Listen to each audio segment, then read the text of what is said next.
I'm Gary, and this is Coasting with Culture. I like to combine theme park visits and riding roller coasters with various cultural experiences around the world. After driving about 1,900 miles across 7 different states to ride 7 different coasters, there was enough time to add one more park to the trip, and that was none other than Silver Dollar City. This visit gave an opportunity to see parts of the Harvest Festival, including the neat Pumpkins in the City display, and to try out some new rides since my last visit, from the spinning coaster Time Traveler to their newest attraction, Mystic River Falls. While the original plan was to knock off mostly shameless coaster credits from the to-do list, the timing worked out to be able to make a stop at one of the best theme parks in the Midwest. So in planning for this trip, I wasn't entirely sure if it was going to work out to be able to come and add a legitimate park to the trip.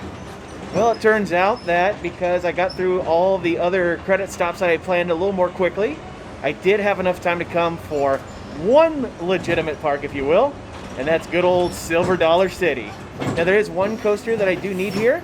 It is of the spinning variety. That's right, it's the Time Traveler.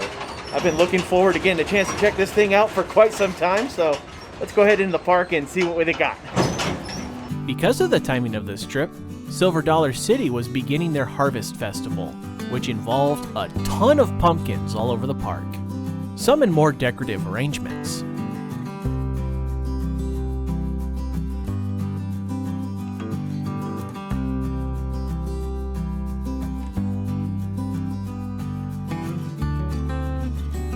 Seeing the fall decorations was neat, and there was more of it, but I was ready to check out the newest coaster in the park, Time Traveler. This was the one coaster added since my previous visit 5 years ago, but this custom mock-launched spinning coaster has been receiving rave reviews for its unique layout and a more extreme take on the spinning coaster concept by those who have ridden it. It was something to see, and the theming inside the station was really well done. It also didn't hurt that the park was pretty quiet that day, meaning minimal lines. I couldn't wait to try it, so imagine my delight when hearing the chime of the clock as the train rolled out.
Oh my God, that was fantastic.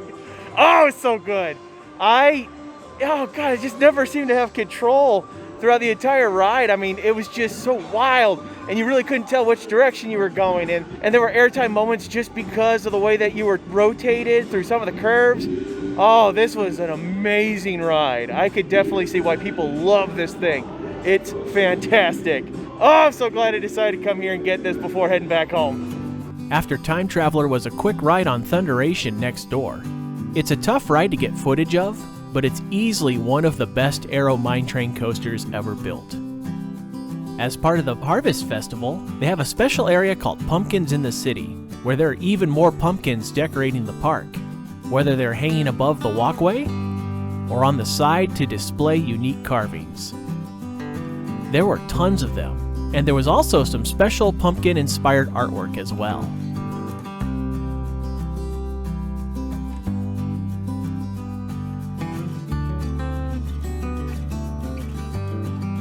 One of the best areas to see the pumpkins was in the Grand Exposition, where even more pumpkins and pumpkin-inspired art could be seen.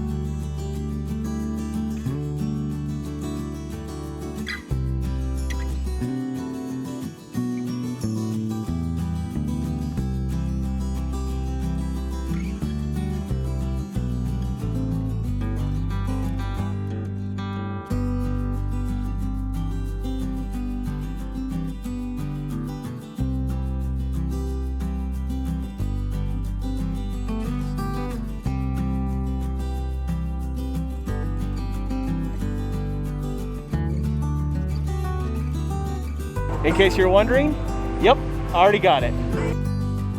Passing through the Grand Exposition, there's a special pumpkin and Halloween-themed party area where they have pumpkin characters for pictures and a stage for a dance party with a few food trailers. If you haven't already had your fill of pumpkins yet, there were even more of them in a special nighttime trail and special lighting to help bring the area to life as it gets darker.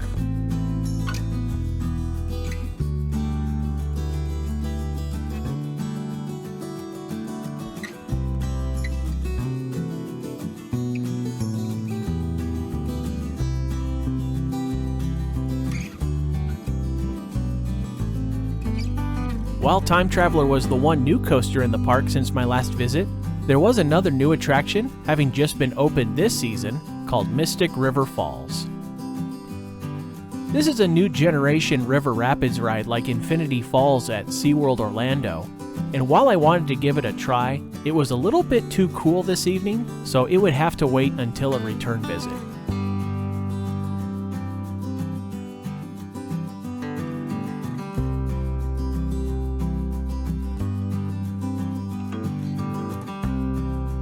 A ride that didn't wait until the next visit, though, was my favorite from the first time I was here, Outlaw Run. One of RMC's more intense wood coasters with an extreme layout and incredible airtime, and great hang time in the double barrel roll at the end. Definitely a top coaster in the park. I hadn't been to this park in darkness before, so it would be neat to see the nighttime atmosphere while continuing to the other coasters of the park, including Wildfire. This custom B&M looping coaster is incredibly scenic in the daytime, and seeing it with the sun setting on the horizon was really cool. The ride itself is a ton of fun while it has many of the staple B&M inversions and elements, but the setting helps to make it feel even larger.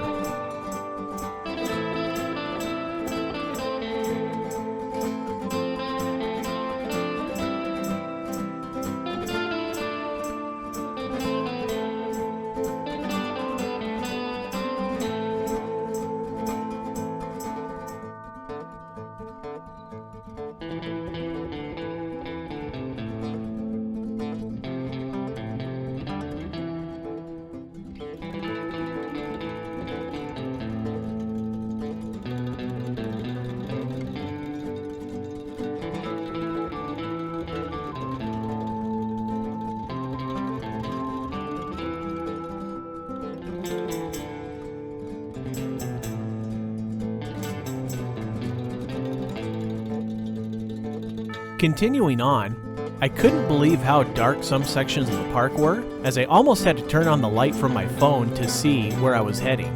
Fortunately, I found my way to another favorite coaster, Powder Keg. This S&S launched coaster certainly helps round out an already great coaster lineup of the park, as it has a fairly strong launch and a layout with some solid airtime. Riding this in the dark of the woods also added to the thrill.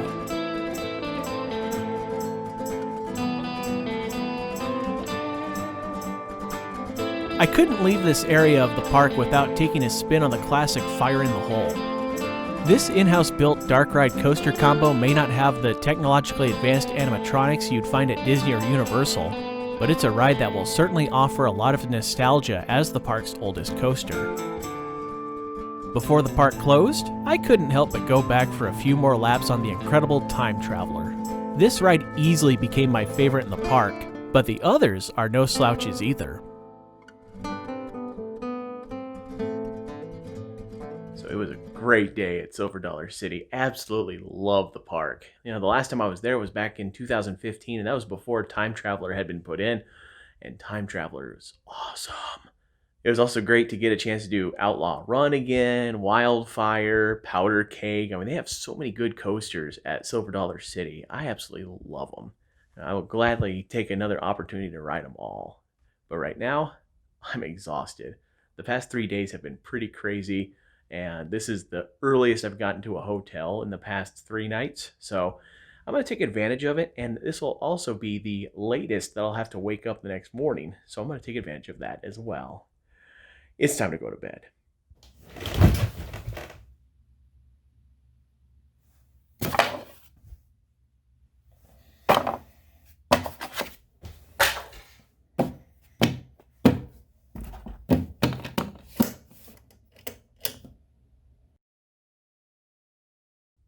You know, my rental car isn't due until 3:30 this afternoon back in Springfield, so, how should I kick off this morning? I got it. Since there was a 2 days for one special, I thought I'd take advantage of it to spend more time at Silver Dollar City the following day before I went home. As I had arrived early, it seemed like a good idea to enjoy a morning snack, which brought me to Eva and Delilah's Bakery. It's really hard not to appreciate the lovely smells coming from all the delicious baked goods being created here.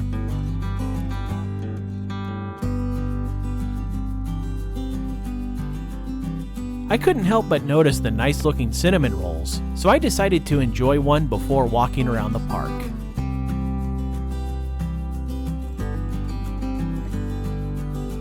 While waiting for the park to officially open, visitors can have a seat and enjoy some folk music. Stopping by today, me and little B.I.G. As part of the Harvest Festival, there's a special crafts area set up near the entrance where local artisans can offer a variety of goods and artwork to the visitors.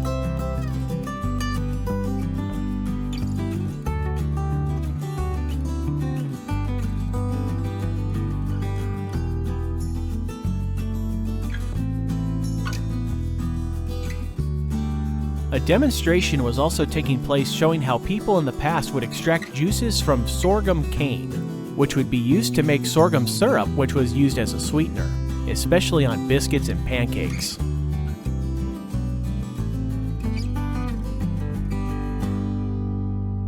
It's really neat how the park offers all these things to see and do in the front entry area while waiting for the main park to open. You know, I mean, it's not going to be until 10 o'clock when they start letting people go into the rides and things like that, but there's still so much to see here while you're waiting for that to happen.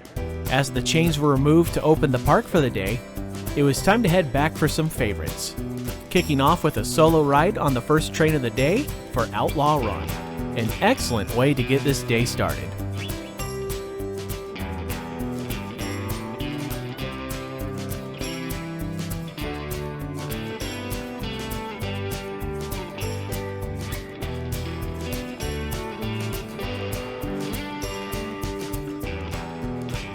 Continuing toward the back to eventually work my way to the front, I went on Fire in the Hole.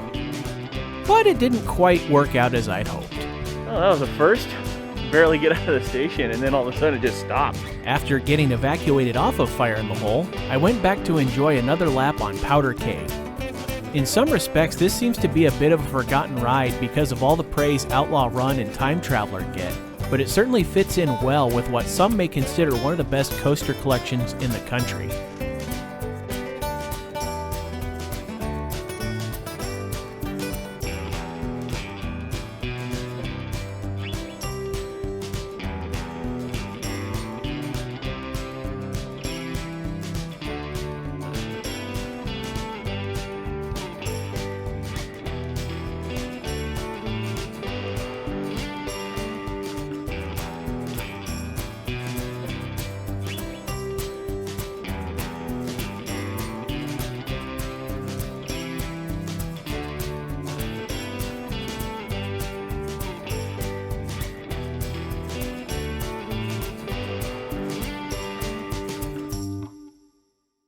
Adding to the list of first-time experiences, I didn't ride American Plunge, the park's log flume, on any previous visit. But as the day got warmer, I thought it'd be fun to give it a try. I noticed the tunnel was shaped like the one from the old Myrtle Beach Pavilion's log flume, but riding through it reminded me of Lake Winnipesaukah's boat chute ride. I anticipated this log flume would be like others and offer a light sprinkle from the drop, but that wasn't the case. I got soaked. I can hear the difference in my voice with the mask on because it's drenched, my shirt's drenched, my shorts are drenched. I didn't expect this on a log flume because normally log flumes, you get a nice little spritz, a little bit of a sprinkle. Maybe you'll get a little bit wetter, but I should have realized with the sign down the entrance that said you will get wet, it probably would have been more than a light spritzing. Luckily, because of where American Plunge is located, you don't have to go far for a ride that can help dry you off. Whether you ride it day or night, Wildfire has one of the best settings of any B&M coaster out there. No matter what time of the day, it offers a fun ride.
The drying process would get delayed a bit, as I decided to try out the park's newest ride, Mystic River Falls.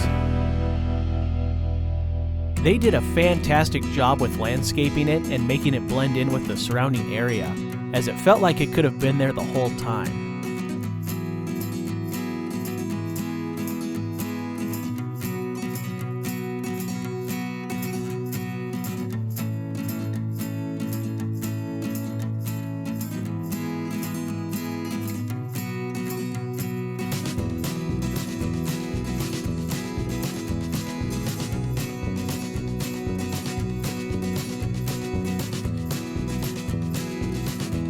The ride also has several places where you can watch it up close, making it an excellent spectating ride and also making it easy to show others who might hesitate to ride it what they can expect.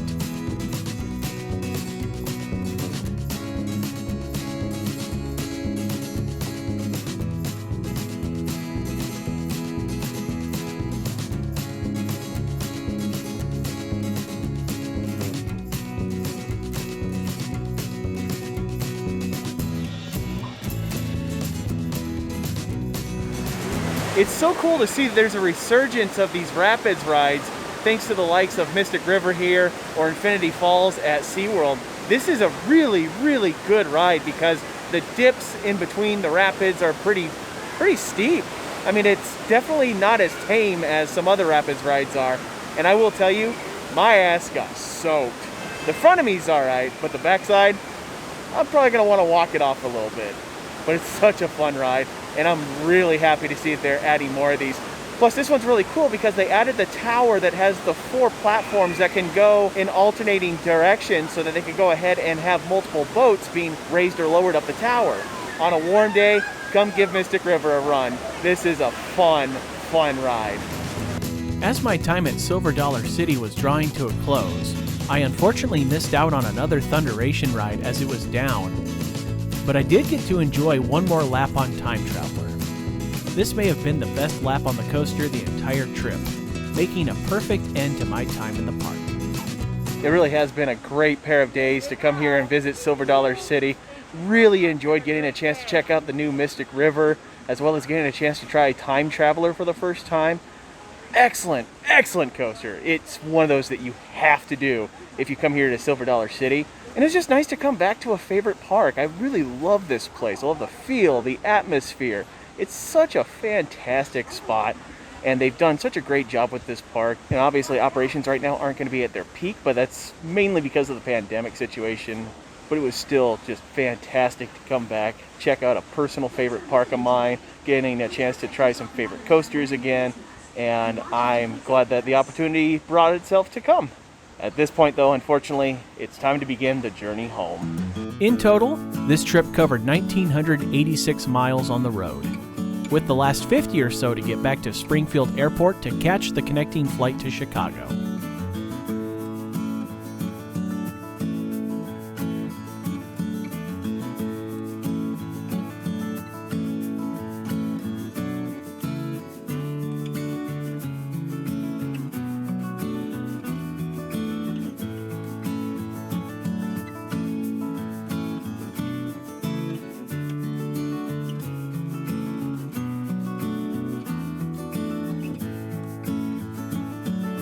They assigned me an exit row seat, which was nice for the legroom, but a bit different on this old Embraer 145 because it actually had 2 tray tables, which would be excellent for someone wanting to be more productive on the flight.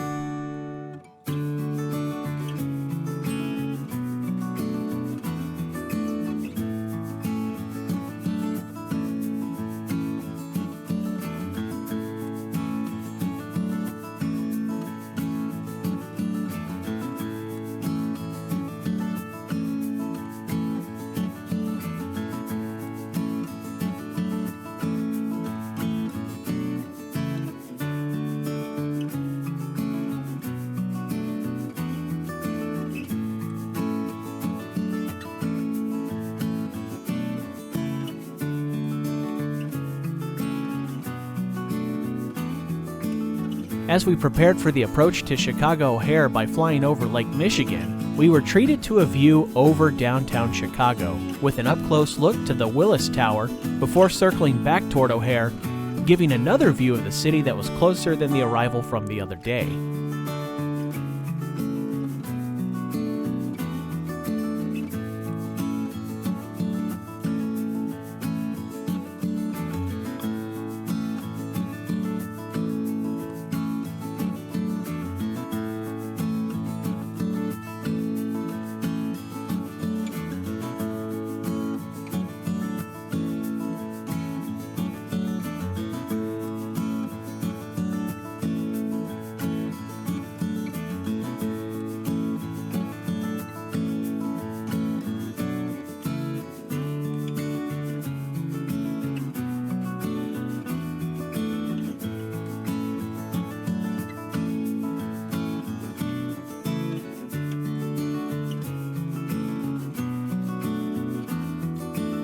The layover was a bit longer than on the way in, but the flight went as planned to get back home to the Pacific Northwest through Seattle. As an added bonus, I was assigned an open first-class seat, which had the seat next to it open as well. Sometimes flying standby can work out really well.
And with that, another fun trip had come to an end, and hopefully it won't be long until the next. Thank you for watching this Coasting with Culture video. If you enjoyed it, please give it a thumbs up and click the subscribe button below to see future videos here on YouTube, like these ones which you may enjoy as well. Additional content can be found at coastingwithculture.com, and you can also follow Coasting with Culture on Facebook, Instagram, and Twitter for announcements, previews, and updates. Thanks again for watching, and until next time, take care and safe travels.